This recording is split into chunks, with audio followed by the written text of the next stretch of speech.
Muito bem, estamos de volta aqui com a doutora Cíntia Mendes, dermatologista, especialista nesta área. E também na pele, nós temos, além dos tumores, nós temos algumas outras doenças. Nós temos manifestações alérgicas, inflamatórias, tanto por bactéria como por fungos, como as dermatite atópicas. E eu gostaria de falar, que tu me falasse um pouquinho para o telespectador sobre a exposição da pele a essas enfermidades. Quais são as enfermidades mais comuns no dia a dia que a gente observa na pele? Assim? Então, o que a gente mais observa no consultório são as micoses, né? A gente vê com bastante frequência. A micose ainda continua muito rebelde ao tratamento? Sim, bastante. É? Bastante. Principalmente da unha, né? Nossa, da unha. É difícil, né? Difícil. Bastante. Hoje a gente tem medicações, né, melhores, assim, mas os fungos são danadinhos, resistentes aos tratamentos. Os tratamentos são demorados e às vezes eles são resistentes mesmo. Mas hoje a gente tem medicações melhores, mas tem que ser persistente. Ótimo. Outras coisas que a gente observa com bastante frequência são a dermatite atópica, né, que é uma inflamação da pele. A gente observa bastante em crianças, né, crianças que já têm outros estigmas de alergia, como rinite, asma, né, então costumam ter dermatite atópica.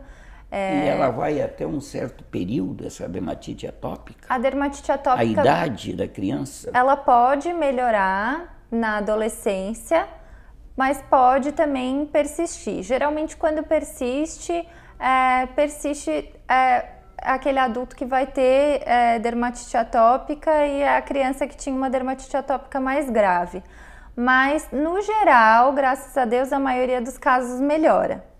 Então, a maioria dos casos na adolescência melhora, mais na infância mesmo. Não está associada com outras doenças do corpo, a dermatite atópica, ou ela é restrita ao local? A dermatite atópica pode estar associada à rinite, à asma, então às vezes é aquela criança que era asmática ou tinha bronquiolite na infância, bem na infância mais precoce, depois tem dermatite atópica e aí vira um adolescente com rinite. Eu acho esse assunto interessante. O local mais frequente que acomete a dermatite atópica na criança? Depende da idade, né? Mas o local mais comum são as dobras da pele, né? Então as pregas, assim, a região da frente ficam vermelhas, descamativas. Com o tempo vai ficando aquela pele espessada, mais grossa, que a gente vê os sulcos assim da pele com mais facilidade, né? E com frequência aquela pele também pode ser infectada, né? Então pode exudar, que a gente chama, formar lesões úmidas, porque tem colonização de bactérias também. Então, eventualmente, é um paciente que também precisa usar antibiótico. O que é mais importante para o paciente com dermatite atópica, que é o que a gente reforça todas as consultas, é a questão da hidratação da pele. E muitos pacientes fazem errado, que com relação, por exemplo, aos banhos.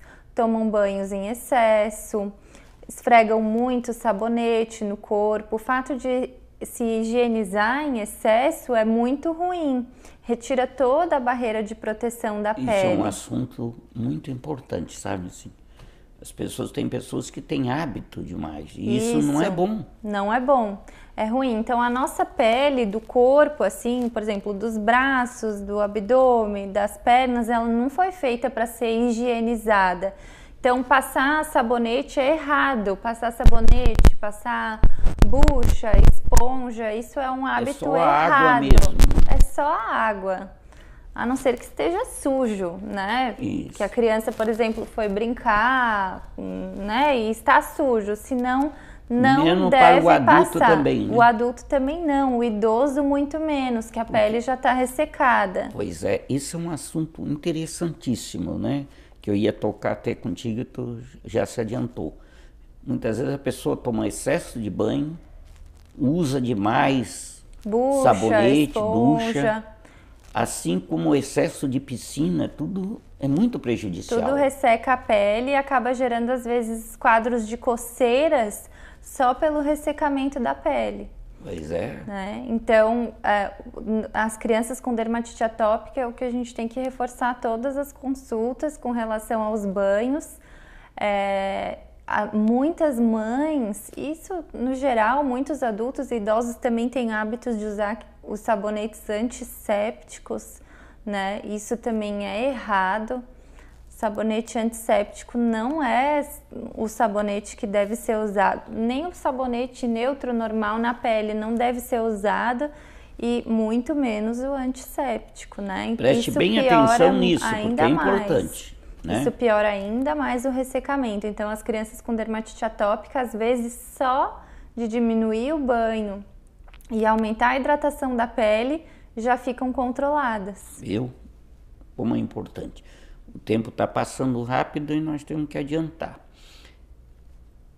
Um assunto que eu gostaria de saber também, porque algumas manifestações internas no nosso corpo, algumas enfermidades, pode repercutir na pele. Quais são essas enfermidades, mais ou menos, que pode repercutir na pele e como elas se manifestam na pele? Então, vamos dar um exemplo, por exemplo, de diabetes, né? Diabetes pode dar várias manifestações na pele, como o escurecimento de dobras, né? Aquelas áreas escurecidas no pescoço, aquela região atrás do pescoço, né? Que a gente chama de acantose. Ou a maior suscetibilidade do paciente de ter algumas micoses, isso também pode estar relacionado com diabetes. Algumas outras doenças de pele podem até sinalizar alguns cânceres internos, tá? Então, as doenças do fígado, por exemplo, né? Pode ter manifestação. As doenças do fígado. E outra coisa que a gente acabou não comentando é também sobre a psoríase. Pois né? A psoríase... Esse é um assunto interessante que acomete muitas pessoas. Vamos falar um pouquinho sobre a psoríase, como ela se manifesta, qual o tratamento, qual é o cuidado que o paciente deve ter. A psoríase se manifesta basicamente como lesões avermelhadas e com escamas na pele, principalmente no couro cabeludo, nos cotovelos, nos joelhos, mas pode acometer praticamente toda a pele. É uma doença inflamatória, né, da pele, tem um componente genético, autoimune, né? E hoje também a gente sabe que está relacionado muito com as doenças metabólicas. Então, a psoríase hoje, ela individualmente, só o fato de a pessoa ter psoríase já aumenta também o risco cardiovascular da pessoa.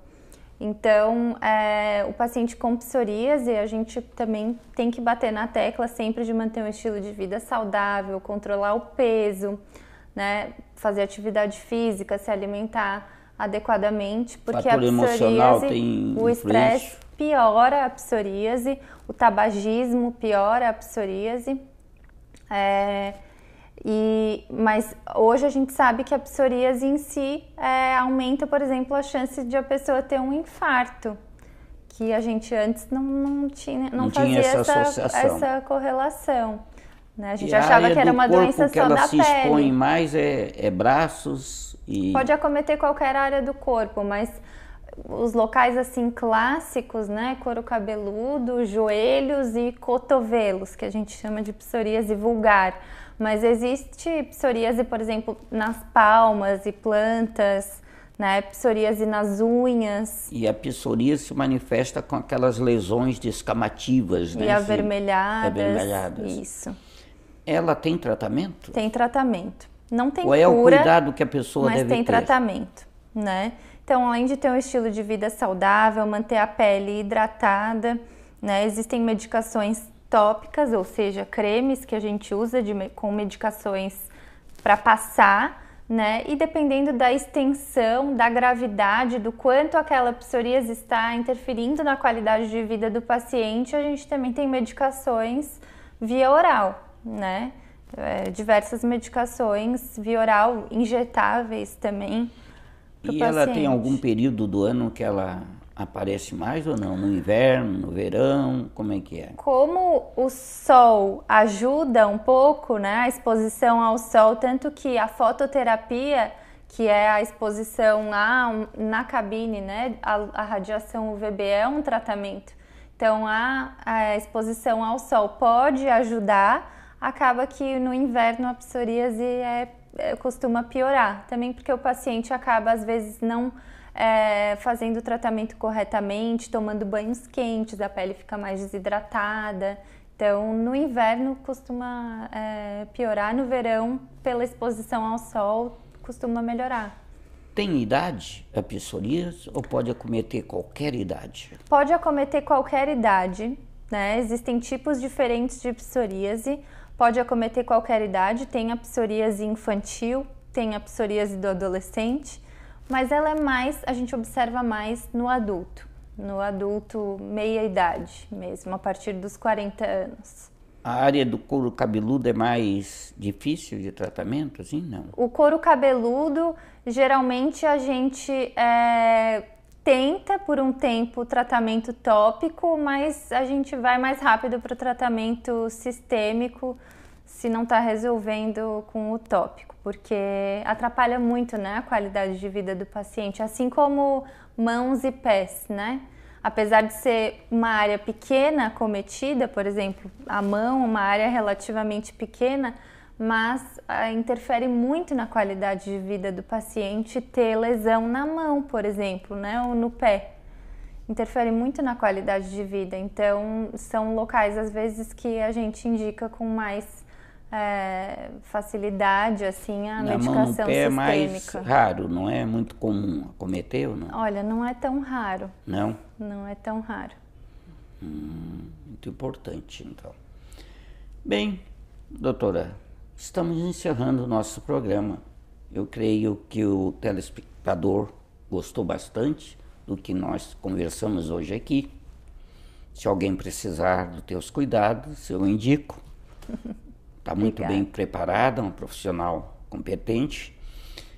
E deixo aqui, então, o agradecimento da TV Tubá. Obrigada. Né? E quando quiseres voltar ao nosso programa Saúde em Foco, está convidada desde já. Obrigada, tá eu que agradeço. Então, um grande abraço a todos, até o próximo programa, se Deus quiser.